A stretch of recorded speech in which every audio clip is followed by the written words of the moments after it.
তো ওই সূরার মধ্যে ইকতারাবাতিস সাআতু ওয়ানশাক্কাল কমর, কিয়ামত ঘনিয়েছে, চাঁদ দুই টুকরা হয়ে গেছে। চাঁদ কয় টুকরা হয়েছে? মক্কার আবু জাহেল বিশ্বাস করছিল? করে নাই, বিশ্বাস করে নাই। আর আবু বকর বিশ্বাস করেছিল। আমরা বিশ্বাস করি কিনা? কেরালা একটা রাজ্য আছে ভারতে, কেরালার রাজা তখন তার রানী সহ দোতলা ছাদের উপরে বসে জ্যোৎস্নার আলো দেখতেছিল। ওই সময় কেরালার রাজা দেখলো চাঁদ দ্বিখণ্ডিত হয়ে দুই দিকে গেছে, আবার মিশে গেছে। আশ্চর্য। সে লোকেদেরকে জিজ্ঞাসা করে যে তোমরা দেখছো কিনা? কেউ বলে দেখছে, কেউ দেখে নাই। সে তো চোখে দেখা যায় চাঁদ, আমি দেখলাম দুই টুকরা হয়েছে, আবার মিলছে। ইয়ামান থেকে কাফেলা দল, ব্যবসায়িক দল আসছিল। সে ওদেরকে জিজ্ঞাসা করছে, আচ্ছা তোমাদের ওই অঞ্চলে কি এই ঘটনা ঘটছে যে চাঁদ অমুক রাত্রে দুই ভাগ হয়ে আবার মিলে গেছে? হ্যাঁ, এটা আমাদের ওই এলাকায় একজন নবী আসছেন, ওনাকে বেঈমানরা বলছে আপনি চাঁদ দুই টুকরা করে দিলে আমরা ঈমান আনব। তো উনি আল্লাহর হুকুমে ইশারা দিয়েছেন, ওনার ইশারাতে চাঁদ দুই টুকরা হয়ে গেছে। সুবহানাল্লাহ। ব্রিটিশের খ্রিস্টান, ওনাকে একজনে এই কোরআনের কবি উপহার দিয়েছিল, ওনার এক বন্ধু। তো বন্ধু কোরআন পড়ে নাই কোনদিন। একদিন মনে হয়েছে যে আজকে একটু অবসর টাইম আছে, একটু খুলতেই ওই সূরাতুল কামারের ওই প্রথম আয়াতটা ইংরেজি অনুবাদ সে পড়লো যে মহাপ্রলয় ঘনিয়েছে, কিয়ামত ঘনিয়েছে, চাঁদ দুই ভাগ হয়ে গেছে। সে মনে মনে ভাবলো এটা একটা কিতাব হলো, এটা একটা বই হলো, চাঁদ দুই টুকরা হয়েছে, এটা একটা বিশ্বাসযোগ্য জিনিস। সে বিশ্বাস করেনি। 2-3 বছর পরে সে দেখতেছে চাঁদে যারা গেছে, নীল আর্মস্ট্রং, গ্যাগরিন, ওদের একটা টকশো চলছে টেলিভিশনে। সেই টকশোতে প্রযোজক পরিচালক নীল আর্মস্ট্রংকে প্রশ্ন করতেছে, আপনারা যে চাঁদে গেলেন, শত শত কোটি ডলার খরচ করে কি লাভ করলেন? পৃথিবীর হাজার কোটি মানুষ খাইতে পায় না, চিকিৎসা নাই, শিক্ষা নাই, সেদিকে টাকা ব্যয় না করে আপনারা গেছেন চাঁদে। নীল আর্মস্ট্রং বলতেছে, দেখেন চাঁদে গিয়ে এমন এক তথ্য আনছি, গোটা মানব জাতি ঋণী থাকবে আমাদের কাছে, কারণ সেই তথ্যটা এই পৃথিবীতে থেকে কেউ এটা বোঝার কোনো কায়দা নাই। আমরা চাঁদে গিয়ে সেটা দেখে আসছি। জিজ্ঞাসা করলো কি সেটা? চাঁদ ইতিহাসে কোনো এক সময় দুই টুকরা হয়েছে, আমরা সেই রেখাটাও দেখছি। মিশার সময় যে প্রচন্ড প্রেসারে পাথরগুলি পাউডার হয়ে গেছে, দেখেন সে পাউডারও নিয়ে আসছে। তখন ব্রিটিশ লোকটা বাইরে, সুবহানাল্লাহ, মুসলমানের কোরআনের একটা আয়াত বুঝাবার জন্য আল্লাহ তাআলা আমেরিকান, রাশিয়ান এদেরকে দিয়া শত শত কোটি ডলার খরচ করাই দিয়েছে।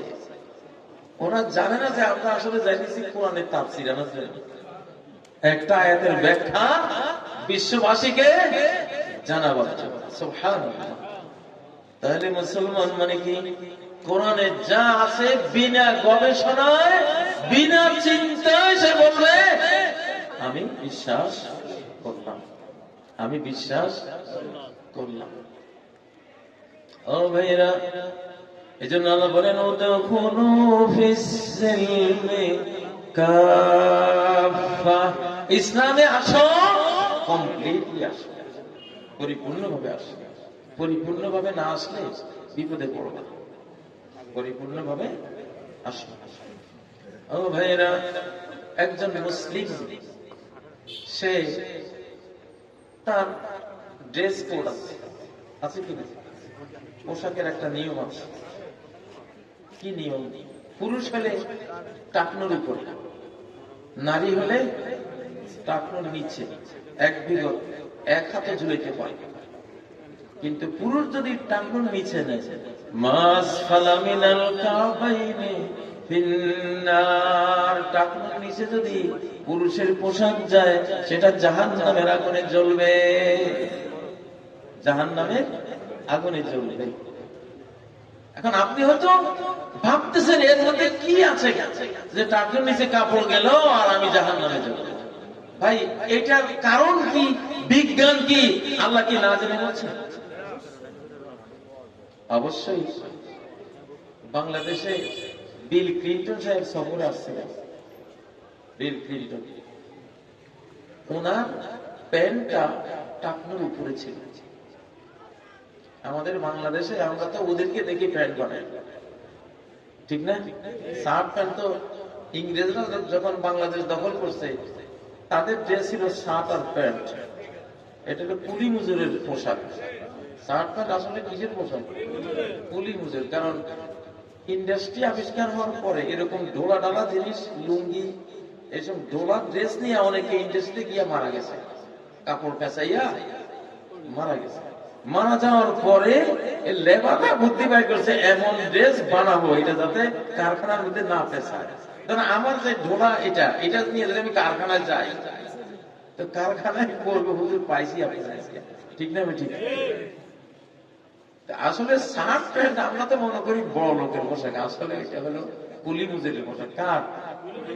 কুলি মজুরের পোশাক। আর কি কইতে পারি, আমাদের তো ড্রেসের একটা নিয়ম আছে।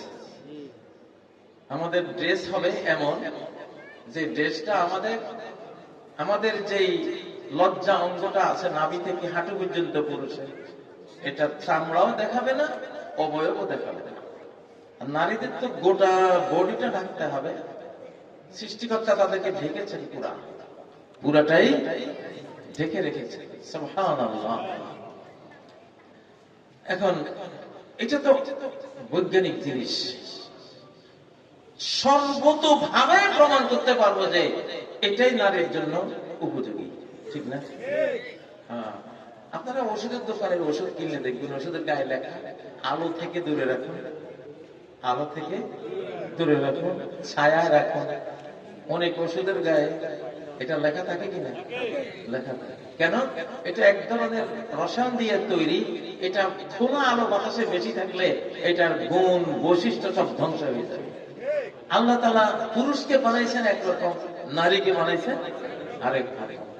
এই জন্য নারীদের হলো এটাকে ঢেকে রাখো, এটাকে কি ঢেকে রাখো। নারীরা যত খোলা ড্রেসে রোদ্রে খোলা আকাশে যত বেড়াবে তত তাদের যে রূপ সৌন্দর্য আল্লাহ দিয়েছেন, দেহের যে রাসায়নিক তাদের যে গঠন প্রণালী বা বস্তু দিয়ে সৃষ্টি করেছেন ওগুলো ধ্বংস হয়ে যায়, ক্ষতিগ্রস্ত হয়। তো এই জন্য তাদের জন্য একটা, আমাদের জন্য আরেকটা। তো আমাদের জন্য ড্রেস কোড পুরুষের জন্য হলো টাকার উপর। এখন বিল গেটস উনি তো মুসলমান না, উনি কেন টাকার উপরে পড়বেন? এটা বিজ্ঞানীরা গবেষণা করে দেখেছেন, পুরুষের যে টেস্টোস্টেরন হরমোন, যৌবনের যে হরমোনটা, এর বিশাল অংশ থাকে পায়ের গোড়ালির মধ্যে, পায়ের গোড়ালির মধ্যে। এই জন্য পুরুষরা এটা সবসময় ঢাকনা দিয়ে রাখা উচিত না। এটা একটু আলো বাতাসে থাকলে তার পৌরুষটা রক্ষা পায়। এটা আমেরিকান হেলথ সেন্টার গুলিতে এখন লেখা আছে যে এটা ঢেকে রেখো না।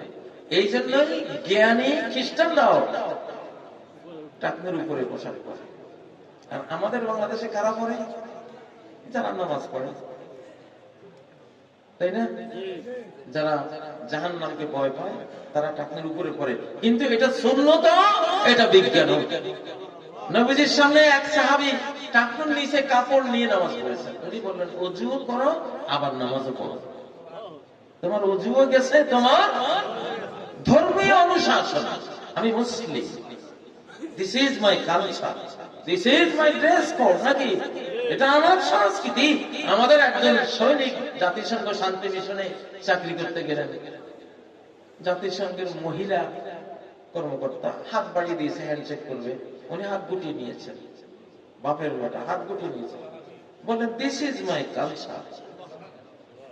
সাথে সাথে ওই জাতিসংঘের মহিলা সম্মান দিলেন, হ্যাঁ আই রেসপেক্ট ইউর কালচার। না, যে কোনো জাতির কালচারকে আমি সম্মান করি। দেখুন শেরে বাংলা ফজলুল হক বাপের বেটা নামাজের টাইম হয়েছে, ব্রিটিশ পার্লামেন্টে দাঁড়াই, কোন কথা নাই বার্তা নাই, নামাজের টাইম হয়েছে, দিয়েছে আল্লাহ আল্লাহু আকবার। এমন একটা ধ্বনি, দুনিয়ার পরাশক্তিরও দিল কাঁপে ওঠে এটা শুনলে। ইতিহাস হয়ে গেছে। কি হয়ে গেছে? ইতিহাস। এই যে আজকে আমি বললাম, এটা সব তো ওনার আমল নামাজে এখন চলে গেছে, ঠিক না?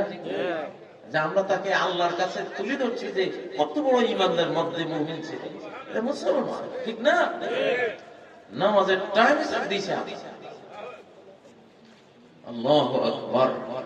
এখন এরকম মুসলমান তৈরি হবে, বাপের বেটা মুসলমান ইনশাআল্লাহ।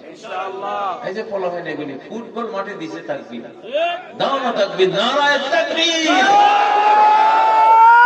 তাকবীর, নারায়ে তাকবীর, আল কোরআনের আলো, সংসদে জালো, নারায়ে তাকবীর। এখন আমরা মুসলিম, আমাদের এটা কি? এটা কালচার। সুবহানাল্লাহ। ও ভাইরা, একবার আমার জামিয়া কাসমি মাদ্রাসায় বিশ্ব হাত ধোয়া দিবসে আন্তর্জাতিক কর্মীরা আছে। কি ধোয়া দিবস? বিশ্ব হাত ধোয়া দিবস। আমি ওদেরকে ডাকি, কইলাম, তোমরা কি জানো না আমরা কোন জাতি?